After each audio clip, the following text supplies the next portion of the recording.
Hello, everyone, and welcome to this new podcast series. My name is Patrick Teahan. I'm a licensed clinical therapist specializing in childhood trauma.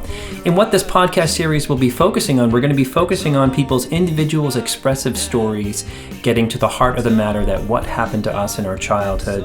We're also going to be omitting a lot of clinical jargon and just focusing on the story, not the diagnosis. And we're also going to focus on the relationship recovery process, which is the model of childhood trauma therapy that I do. It was developed by Amanda Curtin, LICSW, and is also known as RRP. So let's get into this episode. In our senior year in high school here in the US, we do this coming of age dance called a prom, where you ask somebody to go, you get a date, you get a fancy dress, you rent a tuxedo, you find a way to kind of get to this place, there's photos. It's this whole wacky coming of age thing. Renting a tuxedo in 90s money would have been about $100 for me, but my family was pretty chaotic with money. We were lower middle class, and that income was usually greatly affected by parental alcoholism, so it could have been a lot better than it actually was. But I had been working in my junior year. I usually did landscaping in the summers, and I worked in pizza places during like the academic year. And this was the first year that I actually filed my taxes because I made enough money to kind of do that. And when I filed my taxes, I was getting a tax return of about $250, which would have covered the cost of the tuxedo, how I would get there, to photos, all of it. And I would remember after we filed, I would come home every day, like the month later, check the mail every day. I would ask my mother, nope, haven't seen it. Just keep looking. It'll come. They're slow on that kind of stuff. So I would kind of check. And no check was coming. Before the prom, I'm getting super anxious and I'm debating about whether or not going. I'm debating about whether telling my girlfriend at the time, like, maybe you have to find somebody else, which would have been really horrendous for her, leaving her in a situation. It just would have been a massive bummer. And finally, just like days before this dance, I asked my mother, who had been drinking that day, if she saw the check. And in a rage, she raged at me that she actually took the check because she needed it. And I was sort of stupid for not recognizing that. And this was one of the few times that I really got visibly mad with my mother. And it usually really didn't kind of go well. The thing with my mother is she was a master at shaming you for having a normal reaction. She lied to me, she stole the check, she manipulated, and she told me for like a month that this thing hadn't come, leaving me in that kind of anxiety. Ultimately, it was my fault for being upset because, the gaslighting on her end was really highly effective. And, had she asked and explained, if I had been given the choice to hand over the check for her and just kind of wait for more money to materialize, which kind of that always happened in this wacky family of mine, the boundaries would have been a lot more cleaner. And I know that the money would have materialized in that final hour anyway. And I remember I ended up borrowing like $150 from a friend that I played in a band with at the time, who was older, who had kind of had that kind of scratch. And I was able to borrow a sibling's car, take my car to it worked out okay, but there was this trauma around that boundary crossing. So when we think about boundaries, we usually think of someone establishing something like, I'm not going to be engaging in gossip with you, with other people. If you continue, I'm going to have to leave the conversation. That's like kind of what we think about like a boundary. But boundaries in family life are different, and they're different in parenting. They are hopefully built in as boundaries and not really negotiable, especially in raising children. What I mean by that is, if we're abusing a child emotionally, physically, or sexually, that means to cross those built-in boundaries that we all sort of should know about. And you're also crossing, as a parent, your own boundaries in doing that. And keeping good boundaries in place is expected of an adult who is in charge of a child's development. Here are some examples of how the toxic parent has some really sneaky, unnamed boundary crossings that kind of don't come up until later in adulthood, as it was for me. And I'm also going to talk about what would have been healthy parenting alternatives that's going to help you hold the abusers accountable in your own sort of healing work. I'm going to talk about each issue, but I'm also going to name what boundary got crossed in terms of parenting, how it can affect us as adults in terms of our triggers, how can you overcome this issue if you struggle with it, and again, what would have been healthy parenting around that issue. So here goes. The first boundary issue is what I'm calling nothing to see here. Nothing to see here is when a parent denies reality, kind of like what my mother did there, or exhibits cognitive dissonance in their parenting. So the most pointed thing that I see in this boundary crossing is that a toxic parent assumes their child won't notice things when children are often way more perceptive and emotionally intelligent than we think as a society. Here are some examples of the nothing to see here boundary crossing. An example is the parent who exposed their children to secret adult relationships, the parent who took you into the apartment of the person they were having an affair with, assuming you wouldn't be affected by that, or you wouldn't even notice, or you wouldn't even ask questions. I've even had clients who were just told that they should just play with the other person's kids during that time. Another example is the parent who breaks laws or social norms or rules, believing that you won't notice. Or even being hypocritical, kind of telling you not to do the thing that they just did. So another is the parent, this is a big one, the parent who breaks big promises and ignores that they just did that. As a side note, a sign of a toxic parent making promises is usually they think making the promise is enough for a child. So such as not showing up for a birthday when you're a child of divorce, or they never show up without any kind of explanation. Another example is, say, the parent who swore off alcohol and substances and the next day stops by the liquor store while you're in the car while they're running errands and ignores the fact that they were just in there for a half hour or a drink in front of you or something like that. Another example is the parent who just had an outburst or a fight with your other parent or someone else, and then acts like nothing else happened. Another example is the parent who treats you very different from another sibling and doesn't acknowledge that. The parent with a deep secret, such as having a prior marriage but didn't tell anybody, or children from a prior experience. Sometimes this comes out later in life, but that boundary crossing has been going on the whole time since they had such secrets. So the boundary that got crossed here is ignoring a significant event that you just witnessed or where you were put in the middle of, or greatly affected you. We have learned from the behavioralist in psychology that ignoring somebody is the most powerful form of conditioning them. And it's powerful because it conditions a child not to ask questions or trust their own reality. So many of us did ask questions, and you were probably met with some rage, statements like, mind your own business, or don't worry about it, it's fine. When you witness a parent openly cheat on another, it is your business. You're right there, and it's not fine. But the manipulation of a child's trust in their perception is really strong and effective when they cross this boundary. The hard part in all these situations is when we saw stuff with our own eyes and we didn't get confirming help with it, like say from a healthy adult, it stays with us. And children need a lot of help confirming a reality around them, because otherwise their own natural intuitive compass and perception takes some damage. I know that happened to me. Here's how this boundary crossing can affect us in adulthood. The boundary crossing can affect us in terms of trusting what we see. We might have partners, coworkers, friends, or even strangers who are sketchy in ways. And our inner child just does what it tells and kind of goes, no big deal, I guess, or who am I to know what's going on, or who am I to judge? Probably fine. And also the reverse of that can be true, and we can become highly distrusting and not give good people the benefit of the doubt, or our inner child always reserves a level of distrust for another person, even if they are trustworthy. So we can also have direct, intense triggers when someone says it's fine. Raise your hand out there if you have a trigger when you're upset and someone's like, it's fine. Even if that's innocently, we can have some big feelings around that. Here's how to overcome this trigger if you struggle with it. Being aware of this history of the boundary crossing and being aware that it's a trigger is really, really helpful.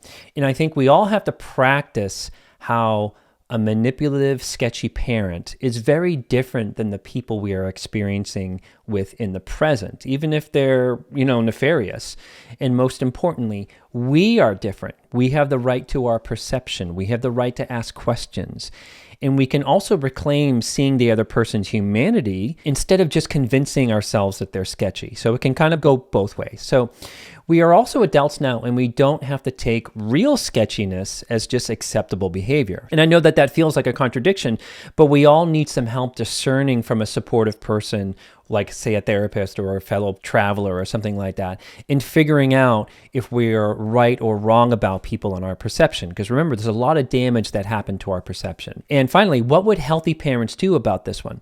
A healthy parent would help their children confirm what they see. Yes, mom and dad had a fight, but we're managing it and you did nothing wrong. It's not about you. Or, yes, I didn't put the shopping cart back in its right place because we were running late and I was worried about leaving your baby brother alone with you in the car. We can't always be perfect about the rules. Or, yes, your mother has a big drinking problem and I'm worried about her, but she can't do that around us. It's not safe. Confirming that reality. All of that addresses reality and supports the child's perceptions with some help. Moving on to the second one is something that I'm calling it's not confidential. The it's not confidential boundary crossing is rooted in not allowing a child their autonomy and abusing them around privacy. So when this boundary is crossed, the child feels like the parent can inform anyone of their private life, leaving them feeling greatly exposed and greatly embarrassed. It's also a boundary crossing of trust. A young child usually assumes that a parent is safe to share with, and the toxic parent exploits that, and usually for either entertainment or their own paranoia regarding their own childhood trauma, or simply their own poor mental health. Here are some examples of this boundary crossing. It's not confidential often looks like the most common one is reading one's journal or diary, reading their cell phone text and emails, getting into a teen's computer, if that's possible, and confronting them in dramatic ways. And as a side note, if a parent feels that their child is in real danger, sometimes we have to investigate their online activity to prevent them from perpetrators online. Perfectly valid. I'm talking about something different though. In this example, I'm referring to a parent violating privacy to potentially police what the child thinks about them, or maybe what they may be saying to other people about that parent. Not so much about the child being safe, which is a big difference there. The boundary crossing is more, I have to know what you're telling the school counselor about me, and not so much that the child might be in danger online, such as with chatting with adults who are pretending to be their child's age, but they're adults. So other examples of it's not confidential is when a parent openly discusses publicly the child's inner world or personal struggles, like a trigger warning on these. A parent who tells the relatives at the holiday, well, someone just got their period and that's a whole new thing that we have to deal with, Grandma. Or, stuff like, your sister told me not to say anything, but she thinks she can ask that boy out. I said maybe wait until she gets her braces off because, oh wait, here she comes. That's a betrayal. Or, guess who disobeyed us and went out the other night, and now we have to write a letter to the school counselor about how what they're doing isn't working and I have to deal with it. This is all very public, private information that the person is really giving out at the child's expense. Even if the child is acting out, you know what I mean? That can be valid as well. Notice how these examples that I just gave are about the parent drawing attention to themselves and their own victimhood or their burdened aspect of being a parent at the expense of their child. And these might seem petty to you, but consider them in terms of in adult terms. Like as if you were all roommates with someone and one of your roommates said that at a party, guess who just got there? That kind of stuff. We wouldn't have people like that in our life using embarrassing knowledge about us as entertainment. So although we probably may have had friends like that at some point, but only in families is it seen as kind of acceptable because children are like property, especially to toxic parents. So even in our adulthood, we might have confided in a mother that we're thinking of going through a divorce and we're really struggling. And despite telling them not to say anything else in the family, you see your sister posting it about your potential upcoming divorce on social media, even before you told the person that you want a divorce from. So in It's Not Confidential, the boundary that gets crossed is really about respecting a child's personhood and practicing tact, meaning protecting information that they have or protecting their emotions kind of from others, and protecting children and others from shame. It's very shameful to say those things at a holiday. Children are already developmentally highly sensitive to other people's opinions, and a toxic parent can weaponize that. The boundary crossing is also heavily rooted in betrayal of intimacy in the family between the parent and the child. So letting the world know that you've gotten your first period or your first crush or using your mistakes as entertainment breaches a sense of your own autonomy and trust in others. There's also a quality of feeling used as a toxic parent, again, is usually enjoys these kind of leaks and confidentiality. They like the drama, they like the attention. In some ways, they really kind of live for it. How this boundary crossing can affect us in adulthood. We can be hypervigilant about what we share with others. We can be neurotic when we come up in conversation between other people and have a big reaction, like, what do you mean they mentioned me? How? Why? WTF? And the person is just like, they just mentioned that they worked with you in the past. This can make us kind of paranoid, these childhood experiences. We can overly anticipate betrayal after confiding in someone. I've had clients struggle with their journaling and dialoguing with me at home because their inner child is convinced that someone is going to read their inner thoughts, read that journal. Despite living alone and despite not being in danger of that, it feels viscerally real to them. And we can become highly sensitive to innocent teasings or light jabs. How to overcome this trigger? While it sounds like counterintuitive and to hypervigilance, which it really isn't good for us, we need to reclaim not taking things as seriously as we do and recognize that this boundary crossing is really from childhood. And that boundary crossing it felt highly personal because it was highly personal. So if you struggle with taking things personally, that's where that stuff comes from. We should practice reminding ourselves that we're adults with some power now. And we can also recognize that people can talk about us both negatively and innocently. We're not at the same level of danger of exposure like we were as kids. We can also get out of relationships with people who are similar in that oversharing way and might complain about us to others. And we can also recognize that if our partner brings us up in conversation with somebody else, it doesn't always mean that it's nefarious. If you struggle with this, you'll know what I mean. Whether we're going through development or in later years, healthy parenting means that the parent respects our business as well as our emotions. They consider that if you're going through, like, say, body changes when you're a tween or going through a breakup as an adult, they feel for you going through it and aren't interested in making an already hard process on you worse. It's a very important point here. A healthy parent also models for their children and family how to consider others in the world.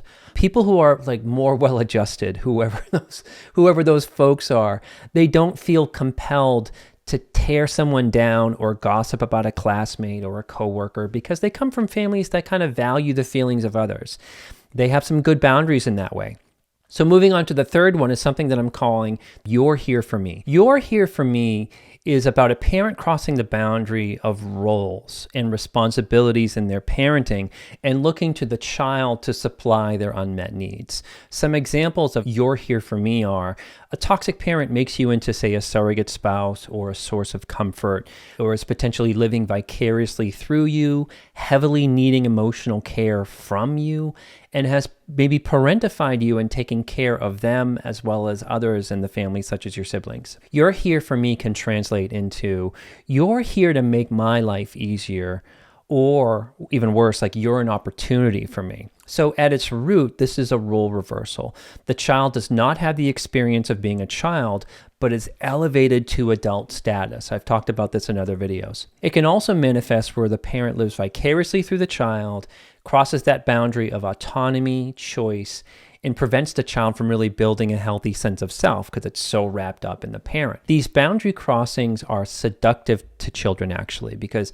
children are wanting to be included in the adult world, I think. Children generally want to be with the older kids, especially young children, and they want to know what's happening in the adult world above them because they kind of feel like kind of excluded from it, When a toxic parent overshares about their love life or their problems, children who are also highly empathic become super available and engaged in that parent's life. It's not like they are given a choice. It just kind of, you get absorbed. In addition, in a surrogate spouse situation and oversharing about like their partner, a child's relationship with their other parent gets incredibly damaged when a parent shares secrets or character assassinates their actual spouse and partner. So there's all kinds of boundary crossings going on with that one. Does anyone out there have a toxic parent who made you their therapist to help them cope with your other parent?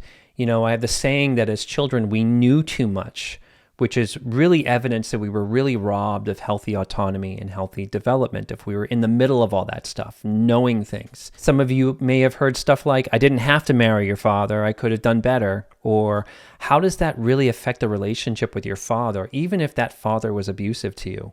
and you may have really disliked him. Like, that's still a lot. I've told clients in these situations that they really knew too much.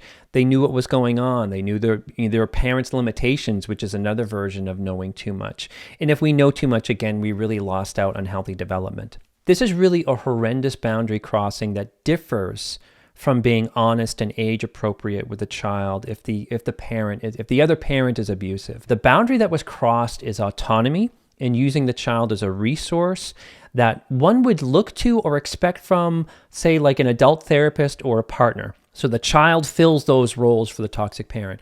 The toxic, abusive, and dysfunctional parent crosses the line and seeks their own unmet childhood needs again and adulthood needs in a child who is perhaps often more available than the adult and often easier to interact with. What I mean by that is perhaps a toxic parent seeking help from a therapist is really intimidating, who might challenge that toxic parent about making better choices and setting better boundaries. Often children of single parents become this source due to the parent not being able to really manage adult relationships. So the child becomes everything. Another example is the child who is parentified and is also a surrogate spouse. Like I mentioned, the toxic parent has crossed the boundary there and made the child into a partner to help raise other children, providing emotional support for the parent and emotional intimacy that they're not getting anywhere else. So how this can affect us in terms of our adult triggers. Children who experience this ongoing boundary crossing can struggle with any of the following: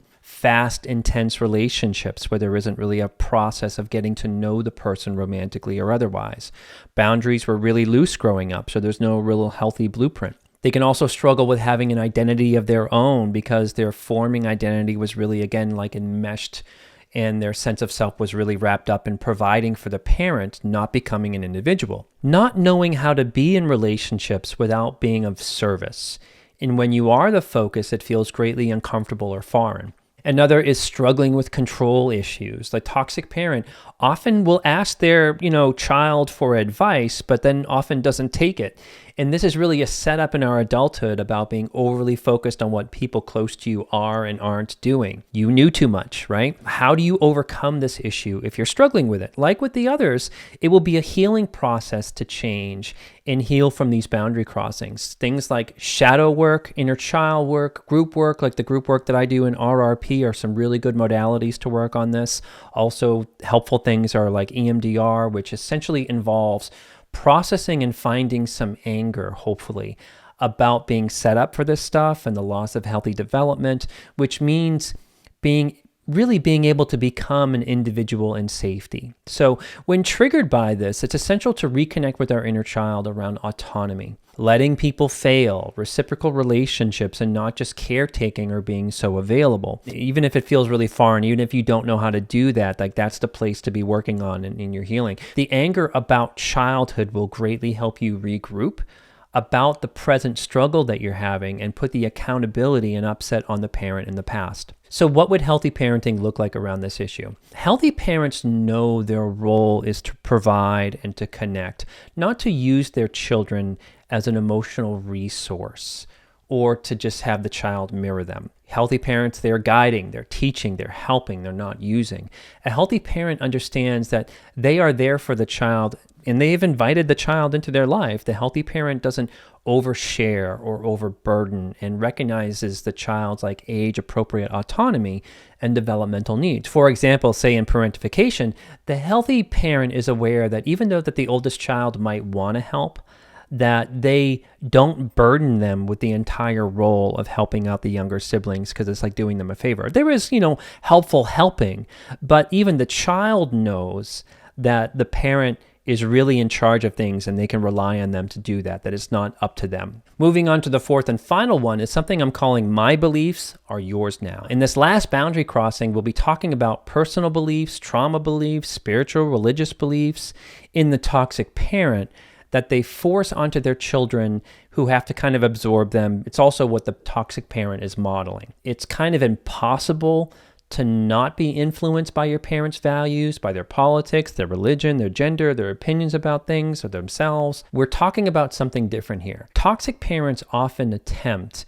to create little images of themselves or little parrots to repeat their worldview in their children. It's really about the parent. Raise your hand out there if you were encouraged to have negative beliefs about, say, men or women or a race or a culture based upon your toxic parent's beliefs. If you didn't subscribe to a certain religion that the parent believed in, then you were officially doomed. There's a superiority in this stuff, which you'll hear about. This boundary crossing can really run deep because as children, we often go into the world with a lot of shame about these beliefs.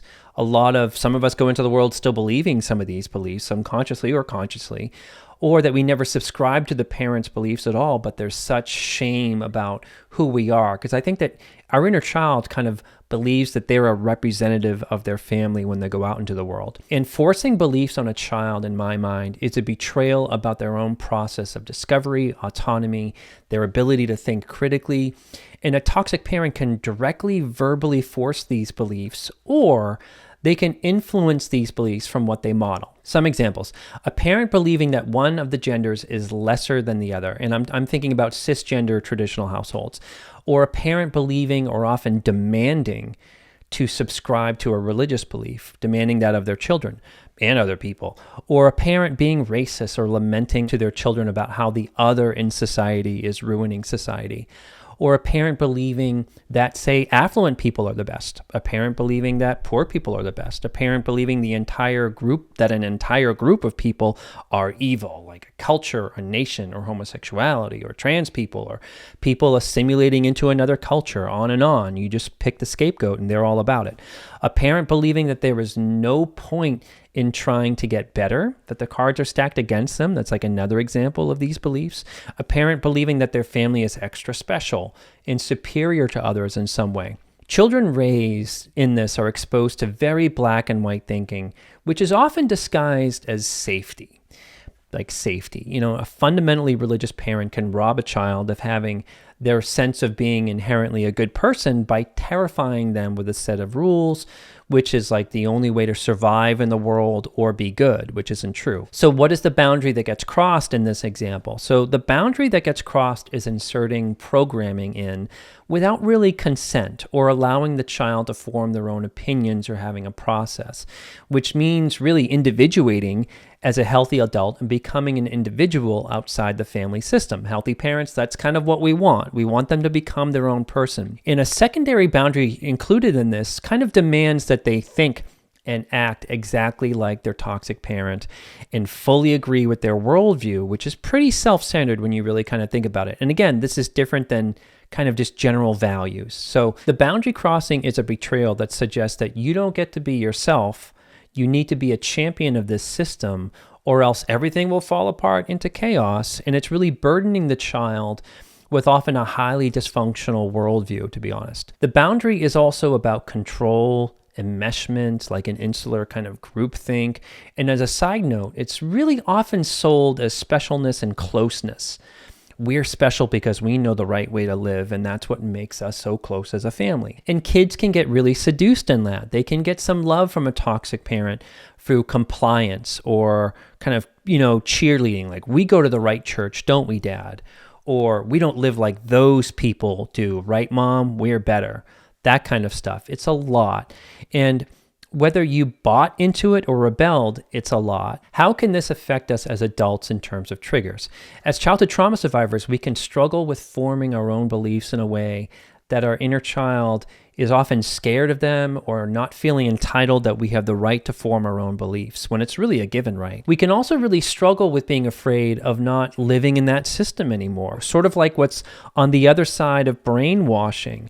We see a lot of that in people leaving fundamentalist systems where they feel a bit ungrounded because they're building a new kind of belief system. I think the biggest trigger with this boundary crossing is about getting enraged when someone wants to influence us. For having lived in manipulation of influence for decades, we can become fiercely independent as a response to living in these systems. Sometimes we can even become too independent and not be able to be part of healthy groups because we don't want to get wrapped up in that again. And I think groups are really the place that we can really heal, especially when they're healthy, but it's so hard. Like the trigger is around feeling like we have to drink the Kool-Aid to be part of. So another is being highly triggered by someone who exhibits extreme and black and white beliefs. and the rage and the projection of the abusive parent kind of gets directed to that person.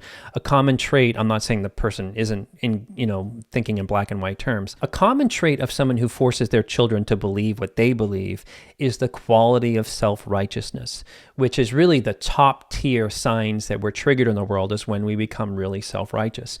Everyone is wrong but them. Everyone is living wrong except them. And everyone isn't as smart as they are. How do you overcome this issue if you struggle with it? If you struggle with embracing your beliefs out of fear or shame, it's good to reparent the inner child and give them the space and the right and the autonomy to start believing what they would like to believe. Like a good exercise is to pick topics and keep asking your inner child, what do you think? It's okay to think about, what do you think about these things? It's actually a really nice inner child kind of conversation.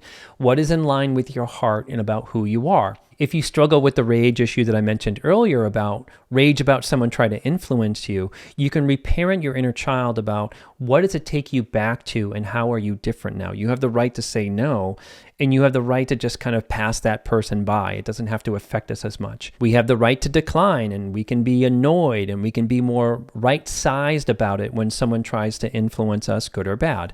We can also need to accept that in the history of the world, there have always been black and white thinkers. It's pretty miserable. I've been caught up in it. Maybe you've been caught up in it yourself. So just to kind of take that in as well. So what would have been healthy parenting? As a parent, I have to watch my own beliefs with my child. They'll ask questions about current events.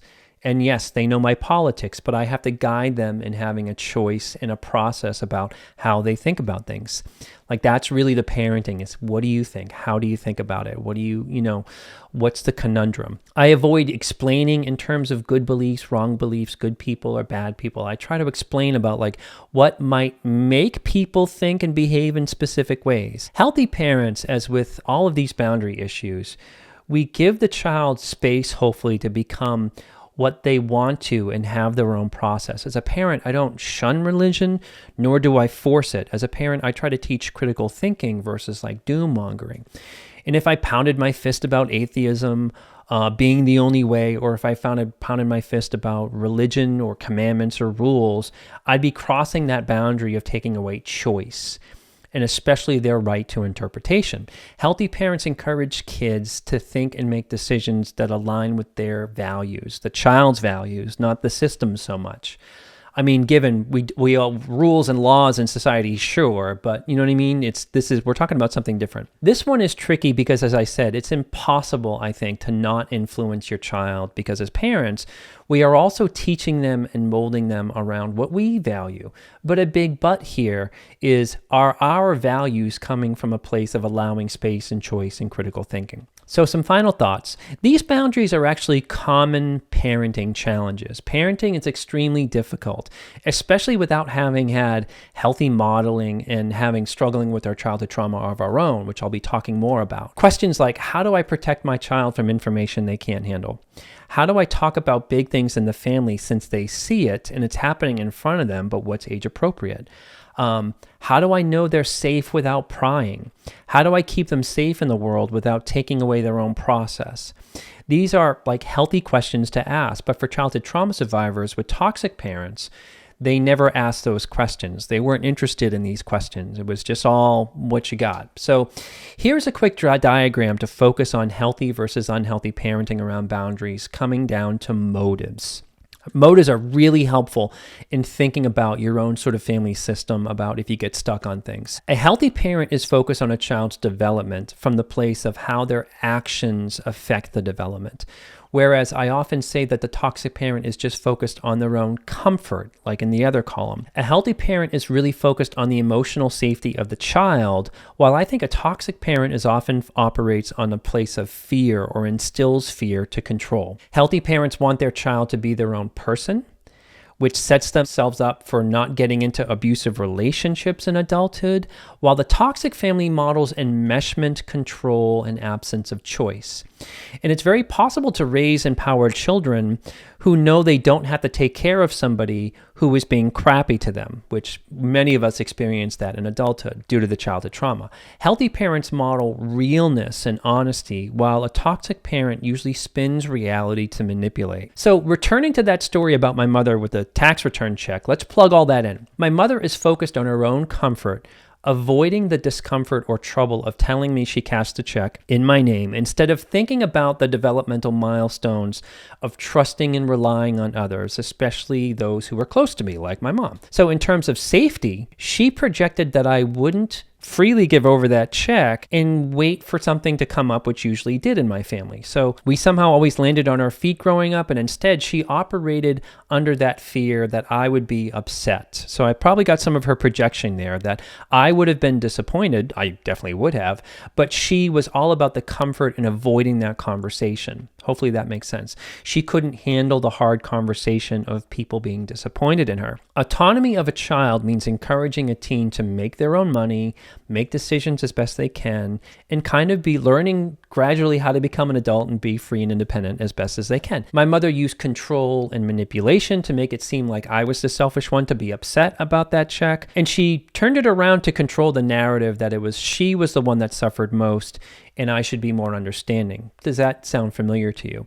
Honesty and realness would have been that uncomfortable conversation about whether she needed that check to pay the mortgage, I'm sure she did, and whether I'd be open to waiting. That's really kind of all it would have come down to. And lastly, the manipulation was around the lying and taking the check and crafting this whole thing and then making it seem like I was having an inappropriate reaction to what she sort of needed. She was a master at that. So I tell that story from a place of teaching. Like I've talked enough about that kind of stuff in therapy. It doesn't really pain me anymore, but I'm just kind of plugging the math in for that. So these boundaries are really sneaky.